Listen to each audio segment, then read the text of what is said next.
Salut les rétro-camarades. Hello.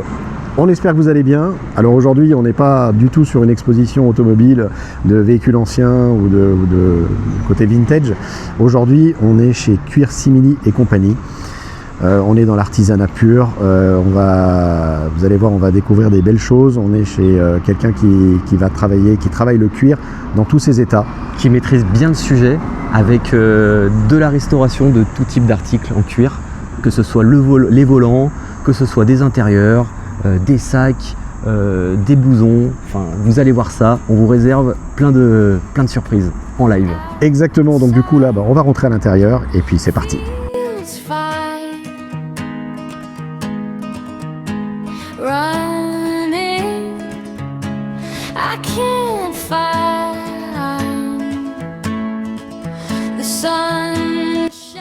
Bonjour. Bonjour.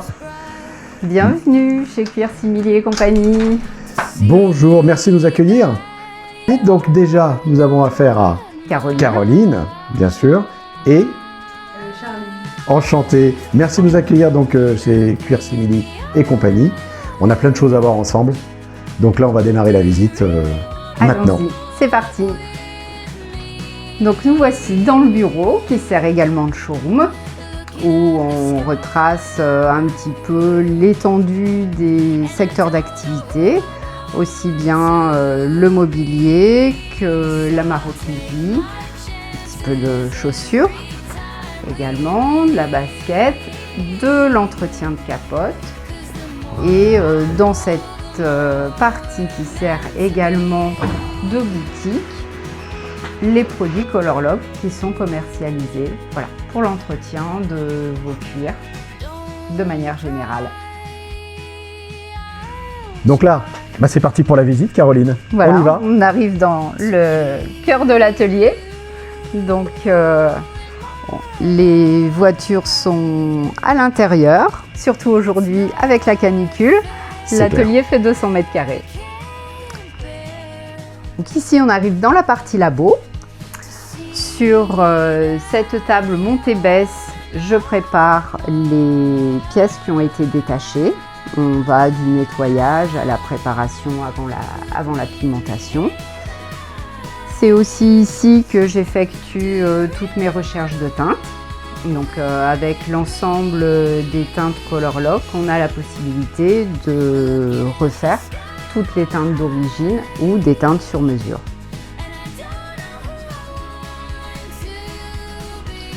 Toutes les prestations sont réalisées à l'aide de pistolets, comme un carrossier peintre. On verra peut-être tout à l'heure un petit peu plus en détail voilà, quelles sont les techniques et vers quel métier ça ressemble le plus, cette rénovation de cuir.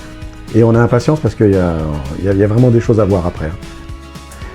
Caroline, ça y est, on est dans le vif du sujet. C'est parti, après toutes ces belles explications et puis les questions de Manu qui étaient très pertinentes. Donc du coup, on va repartir maintenant vraiment dans l'activité. Présentez-nous un petit peu ce qu'on a sur la table. Alors, on le reconnaît bien, mais ce qui nous intéresse là, c'est vraiment de savoir un petit peu le métier. Là, on rentre dans le vif du sujet. Exactement. On va commencer par ici, sur la selle de moto. Donc, c'est l'entretien. Donc, on nettoie. Okay.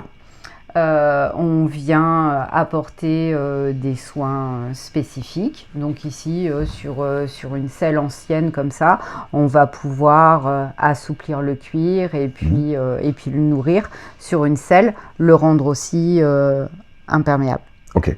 À l'aide de graisse. Okay. Les volants, oui. On pense souvent que quand le volant est abîmé, il faut regarnir. Eh ben non, quand les coutures sont encore bien solides, on a la possibilité de rénover le cuir. Donc c'est ce qui va se passer sur ce volant, où on va faire d'une part une rénovation. Il était tout griffé, donc sur cette partie-là, on voit qu'il a été remastiqué. Oui. Voilà, pour faire disparaître les marques d'usure, les différentes griffures. Et là, la demande du client, elle a été d'ajouter une personnalisation. Donc la partie basse va être bleue et tout le tour va être gris, de la couleur du tableau de bord. D'accord.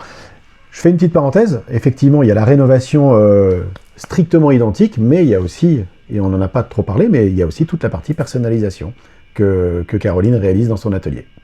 Exactement, surtout quand on achète des pièces d'occasion qui sont quelquefois pas du même modèle. On peut rajouter des finitions d'un pack M chez BMW, des couleurs spécifiques ici par exemple pour Renault Sport. D'accord.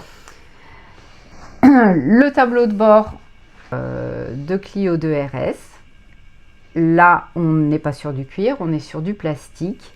À l'atelier, je m'occupe également du plastique et notamment des plastiques collants. D'accord. Est-ce que vous savez ce que c'est ce plastique soft touch? Ah, pas du tout.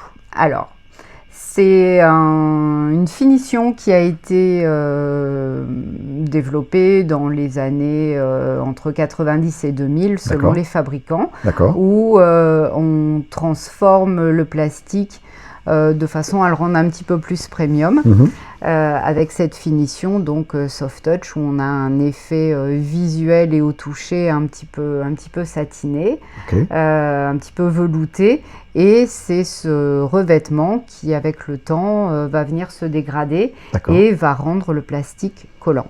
Donc c'est présent sur quasiment toutes les marques. Très bien. Donc là, on voit des jolies couleurs. Là, on commence à s'approcher de différents produits qui vont permettre de faire la fameuse rénovation donc, des produits Color Lock, justement. Voilà, on vient mettre au point la couleur avec différentes teintes qu'on mélange pour obtenir la teinte exacte. D'accord. Donc là, c'est un savant mélange. Là, là, on est dans un atelier, on est presque, c'est pas dans le médical, mais on en parlait tout à l'heure, il y a un petit peu ce côté-là, un petit clin d'œil là-dessus. Là, il y a la notion de mélange. Donc là, on va préparer effectivement les mélanges pour pouvoir avoir la bonne teinte. Même si on peut avoir les resseintes des teintes constructeurs, avec le temps, la couleur se dégrade un petit peu et la réussite d'une rénovation, c'est aussi d'avoir cette teinte un petit peu patinée qu'on peut retrouver ici sur des Youngtimer.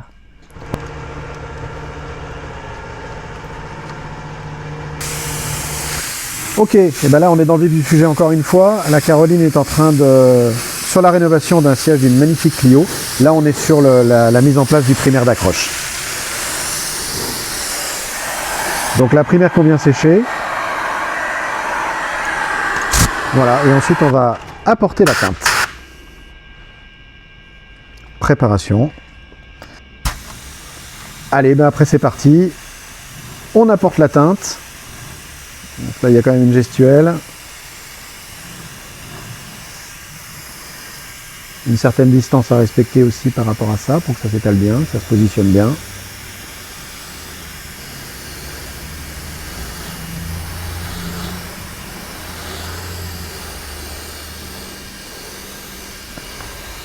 Et maintenant le contrôle qualité.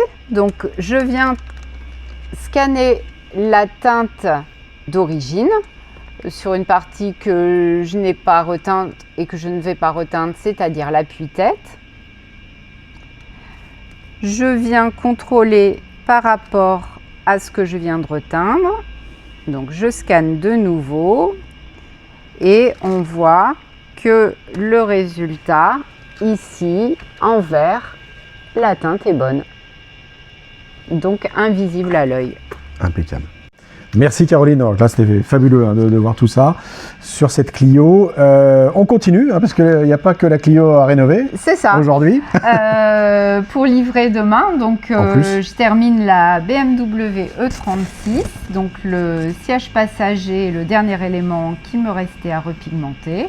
Donc il est là dans la cabine, il a été rénové, il va être lustré avant de prendre place. Donc sur cette voiture, on a fait une rénovation complète. Magnifique. Le combo carrosserie bleue et l'intérieur champagne, c'était vraiment très réussi sur ces véhicules. Super. À l'époque. On a un beau contraste et voilà. Elle est magnifique. Hein. Et donc à venir, la marque au trident, Maserati, magnifique. Qu'est-ce qu'on va travailler là ? Alors là, on est dans le cadre d'un car staging. La voiture présente quelques signes d'usure. Un premier propriétaire avait fait une petite rénovation qui a mal vécu, mal vieilli, et la teinte n'est pas conforme au reste du véhicule. Donc il va falloir tout nettoyer, poncer, pour enlever tout ça et puis repartir sur la teinte telle qu'elle est aujourd'hui, un petit peu vieillie. Voilà, donc c'est toute la difficulté. Avec en plus, on voit les petits détails de passepoil. Il va falloir effectivement les protéger parce que sinon, il n'y a pas d'intérêt à avoir justement tous ces jolis détails qu'on peut trouver dans les italiennes. Clairement, ouais. Eh bien Caroline, merci beaucoup pour cette super visite, cette visite de l'atelier donc de Cuir Simili et compagnie que nous avons juste derrière nous avec notre emblème, parce que pour le coup on va le voir de plus en plus. Merci pour l'accueil, on a vraiment appris plein de choses, franchement c'était super intéressant. C'était le but, tout à fait. Une question qui me vient là comme ça rapidement, c'est si on devait finalement avoir un seul conseil pour tous ces gens qui veulent faire de la rénovation de cuir, qui ont une idée de retoucher leur sellerie ou un tableau de bord, etc. Quelle est selon vous la première chose à faire déjà en préparation pour déjà quand même garantir une bonne rénovation derrière? Garder un cuir en bon état, c'est vraiment l'entretenir. C'est le nettoyer, c'est lui apporter le soin dont il a besoin selon l'âge qu'il a.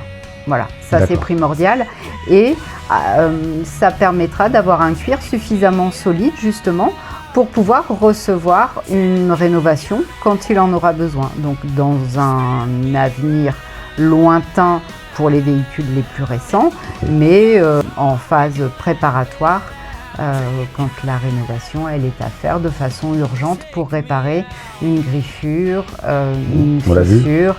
Et d'autres petits problèmes comme une décoloration, choses comme ça.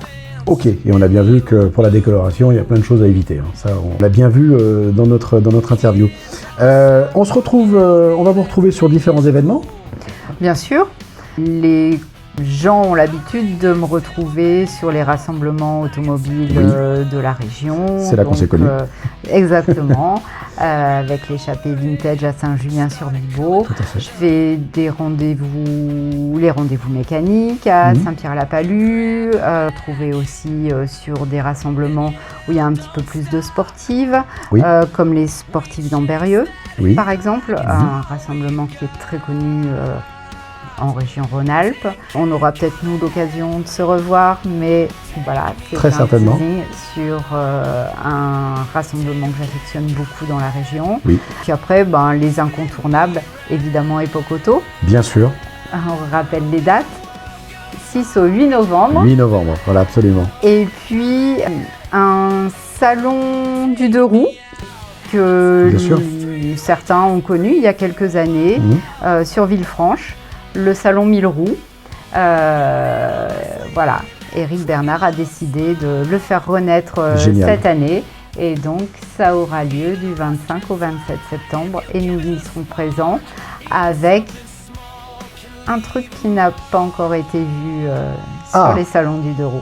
Du teasing, on aime ça, on sera là aussi. On y avec sera. Plaisir. Voilà.